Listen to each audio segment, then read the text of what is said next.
d'abord, une des choses à dire, c'est un peu lieu commun, mais je pense que c'est un lieu commun assez juste, donc on peut toujours commencer par là. C'est que le Brésil, c'est un pays d'inégalité historique, en fait, très lié à la question de la place occupée par la population noire ou métisse dans le pays. Il faut dire, comme point de repère, en gros, entre 40 à 50% de tous les esclaves arrachés de l'Afrique pendant toute la période coloniale au monde sont allés au Brésil. Donc c'est un pays avec une masse qui a reçu énormément la diaspora africaine. Donc ça c'est important pour comprendre aussi les enjeux de la question ethno-raciale au Brésil. Une autre chose à dire aussi, c'est que les pays sont les derniers pays à abolir l'esclavage dans son cadre juridique légal. Et une autre chose très importante avant de passer au sujet, c'est que c'est justement la discussion de la création d'un État national au Brésil, toute la discussion du pays comme nation, elle est complètement transpassée par cette discussion de qui est le peuple qui va constituer cette nation. Et donc du coup, quelle est la place qu'on va donner à cette masse des esclaves et descendants d'esclaves, cette population noire et métisse, dans la constitution de ce peuple brésilien. Je commençais par ça justement pour dire que, donc, à peu près, dès qu'on traite du Brésil, des problèmes sociaux au Brésil, des questions sociales au Brésil, on peut même dire que tous les sujets sociaux concernant le Brésil peuvent être déclinés dans cette question de conflit, d'opposition et de la question ethno-raciale.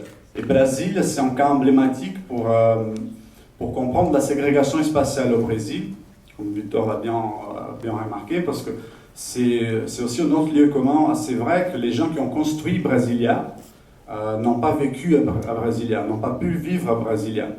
Donc ça sont des critiques qu'il faut les mettre à l'ordre du jour, parce que souvent quand on parle de Brasilia, les plans pilotes, les gros monuments, les axes monumentaux, les axes résidentiels, on pense que Brasilia c'était une affaire de urbanisme pur et dur, à Le Corbusier et tout ça. Et en fait, ce que je voudrais apporter ici, c'est montrer à quel point la constitution de Brasilia, c'est aussi et surtout une affaire de conflits sociaux déjà existantes, parce que ce n'était pas une région complètement vide de populations.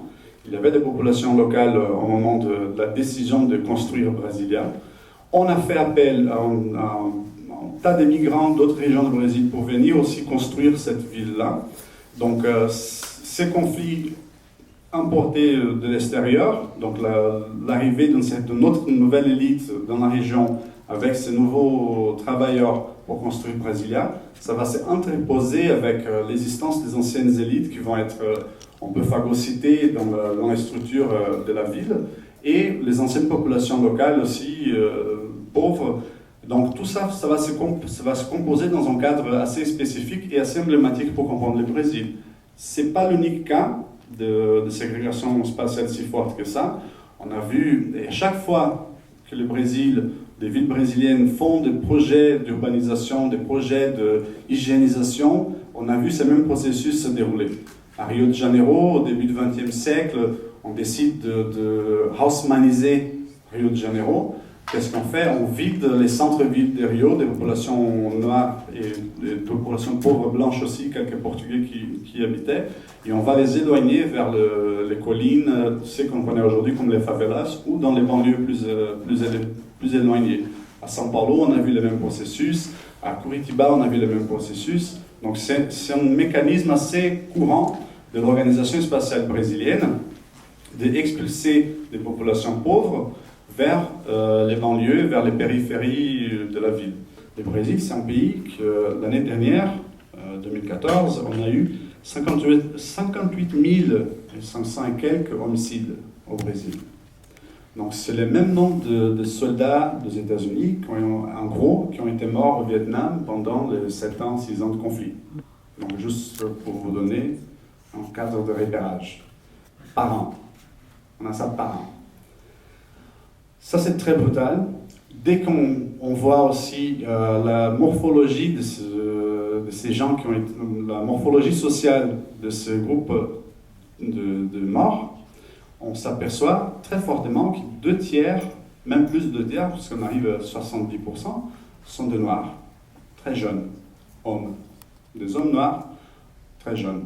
Le Brésil, l'année dernière, je me fie toujours sur les rapports qui sont sortis, ça fait quelques mois, sur le système judiciaire brésilien avec les données officielles par rapport aux criminalités, au cas de tuerie, assassinat et tout ça, homicide et tout ça. Donc, le Brésil, l'année dernière, la police brésilienne, en action ou en dehors de service, donc les agents de force de l'ordre, ont tué 3000 personnes. 3022 personnes. Ça fait une personne à chaque 3 heures. La police brésilienne, elle tue une personne à chaque 3 heures. Ça, c'est un peu le cas du Brésil. Imaginez-vous en France, si la police française tuait une personne à chaque 3 heures. Ces morts par la police, à nouveau, on voit la même composition ethno-démographique. En gros, 2/3 sont des Noirs, très jeunes. D'abord, ce que j'y reconnais par rapport aux États-Unis, c'est la banalité de la violence, et notamment de la violence policière. On est vraiment dans des États où la violence est quotidienne et multiforme, c'est-à-dire qu'évidemment, on se concentre beaucoup sur les homicides. Aux États-Unis, aujourd'hui, 15 octobre, pour 2015, on en est à 903 personnes officiellement assassinées par la police. Et là, on n'est que sur les cas qui sont officiellement reconnus. En fait, il pourrait éventuellement y avoir des cas supplémentaires où les morts sont dans des circonstances douteuses et qui ne sont pas reconnus comme homicides. C'est quand même déjà des chiffres très élevés pour un pays qui se veut le leader de la démocratie et de la civilisation dans le monde. Et parmi ces victimes, alors les Noirs ne sont pas les plus nombreux, mais ils sont très surreprésentés. C'est-à-dire que les Noirs sont aux États-Unis représentent environ 30% des victimes des violences policières et des homicides policiers, alors que la population, ils sont que 12% dans la population américaine. Donc il y a une très très forte représentation. Qui s'explique par plusieurs éléments, mais en particulier, il y a la construction dans l'imaginaire, et je pense qu'au Brésil, peut-être ça peut faire écho aussi, dans l'imaginaire américain, la construction très stéréotypée du délinquant criminel noir, jeune, masculin, est très très prégnante. Et elle se retrouve dans les médias qui vont surreprésenter systématiquement les Noirs en position de criminels, par exemple, et beaucoup plus rarement en position de victimes. Par exemple, les enfants disparus sont, dans l'imaginaire collectif, une petite fille blonde pour laquelle on va lancer un avis de recherche parce qu'elle a été enlevée, alors que en fait, la majorité des enfants qui disparaissent sont des enfants de minorité, notamment les enfants noirs, et on n'en entend jamais parler. Donc tous ces éléments participent vraiment de la construction d'un imaginaire qui fait que les policiers eux-mêmes ont des réflexes inconscients et parfois conscients donc de criminalisation de la population noire. Un autre élément aussi que le film m'a inspiré, c'est que les violences, elles passent aussi par les humiliations et par l'intériorisation d'une condition d'infériorité et de domination. Et ces humiliations, elles peuvent être interpersonnelles dans les rapports avec la police et des insultes, etc. Mais elles sont aussi systémiques dans le fait que tout le monde sait que les policiers ne sont jamais punis pour leurs crimes, même quand ils sont avérés, que pour un même crime, les Noirs vont être punis beaucoup plus sévèrement, beaucoup plus systématiquement, que cela conduit à donc, des emprisonnements plus fréquents, qu'en prison même, la violence va être plus importante, etc. Et c'est des événements en chaîne comme ça qui conduisent vraiment à une oppression beaucoup plus forte et à un sentiment d'abandon de la part des autorités américaines. Effectivement, je pense que ce qu'il y a de commun à la situation brésilienne, états-unienne et française, c'est que dans ces trois cas, on parle vraiment d'une violence d'État et d'une police qui, en fait,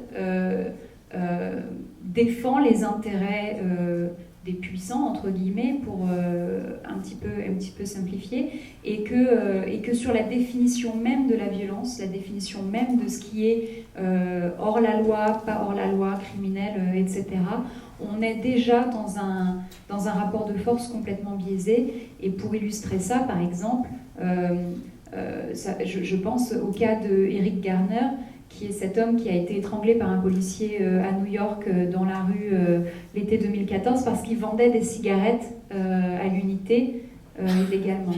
Le fait que ce soit un délit suffisamment grave pour nécessiter, pour justifier potentiellement un contrôle d'identité, une arrestation, montre bien qu'on est dans une criminalisation de la pauvreté et une ségrégation qui aussi, aux États-Unis, fait vraiment partie de la base de la société et qui, pour le coup, traverse les classes sociales, parce que, par exemple, le cas de Michael Brown, qui est cet adolescent qui a été tué par la police à l'été 2014, en août 2014, et qui a entraîné un émoi international et une couverture médiatique sans précédent. Ce jeune garçon habitait une banlieue de classe moyenne noire où en fait on assiste à la reségrégation des banlieues américaines. Là c'est encore un autre sujet, mais sur la géographie, voilà. Je voulais juste rajouter deux choses. Tu viens de parler d'état de guerre civile et on retrouve exactement le même état d'esprit et la même mécanique aux États-Unis, avec de plus en plus une police qui a pour culture d'aller contrôler des quartiers et non pas protéger la population. Donc dans leur comportement même et dans leur mission, tout est en place pour qu'il y ait violence et oppression.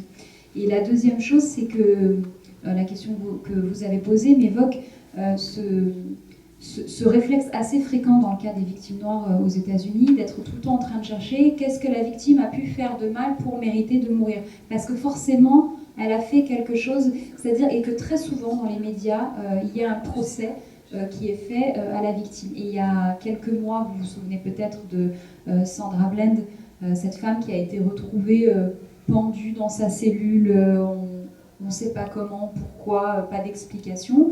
Il y avait un ancien policier de la police de New York qui était intervenu sur un plateau télé, je crois que c'était sur Fox News ou sur CNN, une des grandes chaînes d'information, et il expliquait, avec véhémence d'ailleurs, que si elle n'avait pas été aussi hostile durant son contrôle, elle ne se serait pas fait arrêter, elle n'aurait pas été emprisonnée, elle n'aurait pas été retrouvée morte.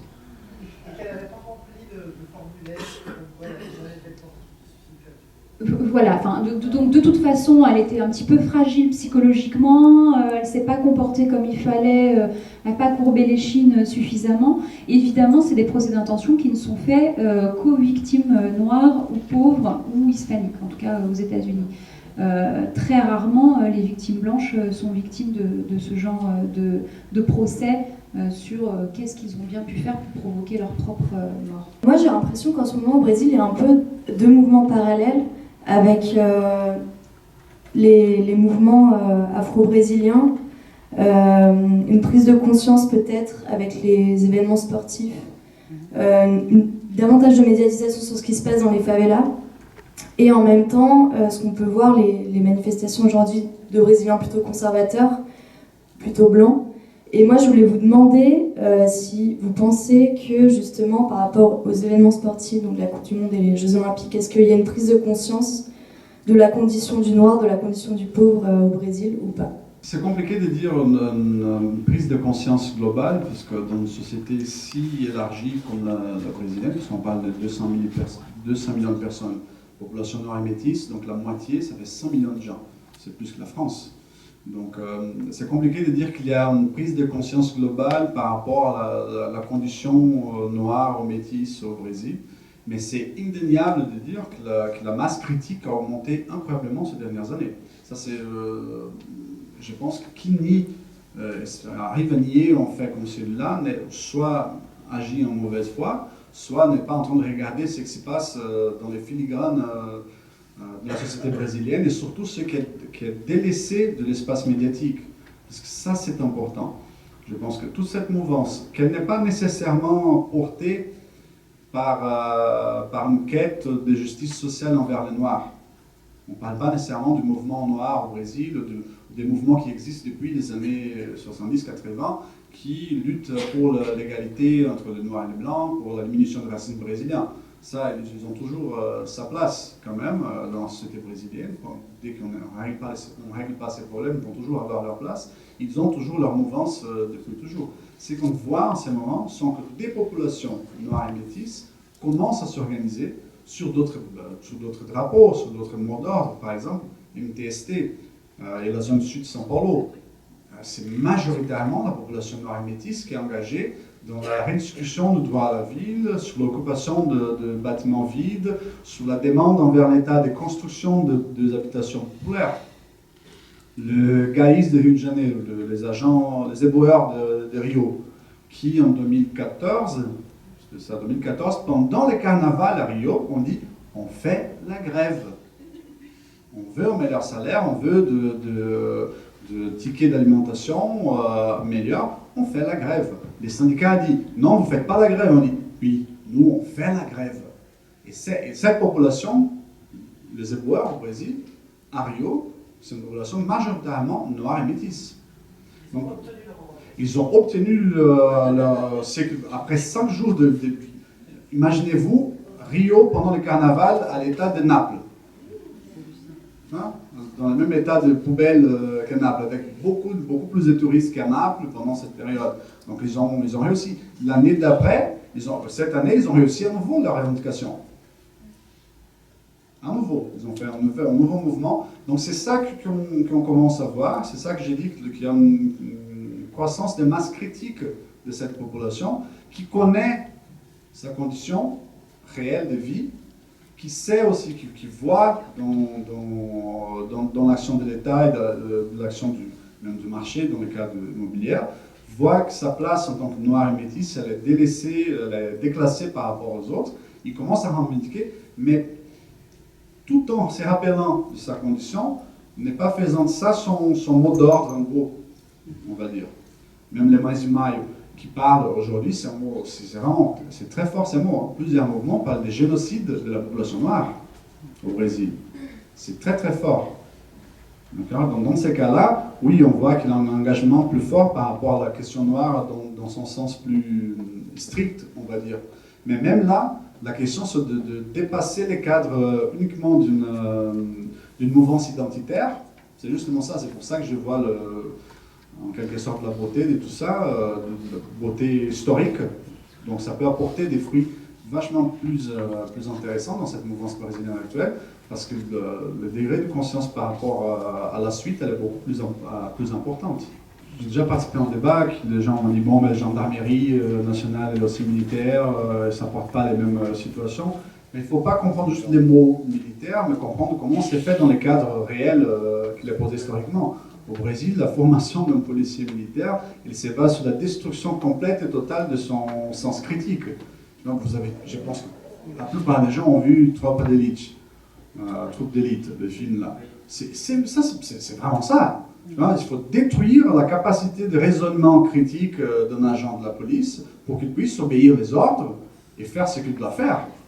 Donc du coup, et en plus, il ne peut pas appeler en justice des violences que lui, il a subies pendant son entraînement, il ne peut pas briser l'hiérarchie, il ne peut pas sauter le commandement, et du coup, ça lui met, après quelques années, dans des situations qu'il dit, écoute, c'est comme ça qu'on fait, hein. C'est comme ça qu'on fait. Si j'ai dit, arrête-toi, tu t'arrêtes pas, j'ai flingue. Donc, ça me fait penser à... parce que c'est vraiment des questions qui sont hyper complexes, et par exemple, la question des... Souvent, quand on parle de la violence policière, les gens disent qu'une des solutions, ce serait d'avoir une police plus intégrée, où il y a plus de représentants des minorités au sein de la police. Et c'est indéniablement une question et une des critiques qu'on peut faire aux forces de l'ordre. Ceci étant dit, on voit, les chiffres montrent aux États-Unis que les policiers des minorités, les policiers noirs en l'occurrence pour cet exemple-là, commettent dans les mêmes proportions que les policiers blancs des actes dont... Enfin, non, ils ne commettent pas dans les mêmes proportions des crimes, mais leurs victimes sont exactement dans les mêmes proportions noires et donc surreprésentées, et ils ont intériorisé eux-mêmes les mêmes préjugés, stéréotypes et mécanismes que les autres policiers blancs. Et l'autre élément, c'est qu'aux États-Unis, on a des cas où, quand ils repassent dans le civil, les policiers noirs, il y a eu des cas où des policiers noirs sont abattus par un policier blanc parce qu'ils ne portaient pas leur uniforme, qu'ils n'ont pas été reconnus et qu'ils ont été pris pour un criminel parce que c'est automatique les associations d'idées sont... Et donc les policiers noirs eux-mêmes au sein de l'institution sont parfois vraiment pris entre des loyautés contradictoires, entre à la fois on va dire des réflexes identitaires, communautaires, etc., de dignité, et puis en même temps une loyauté auprès de l'institution dont ils ont intégré tous les codes et toutes les missions.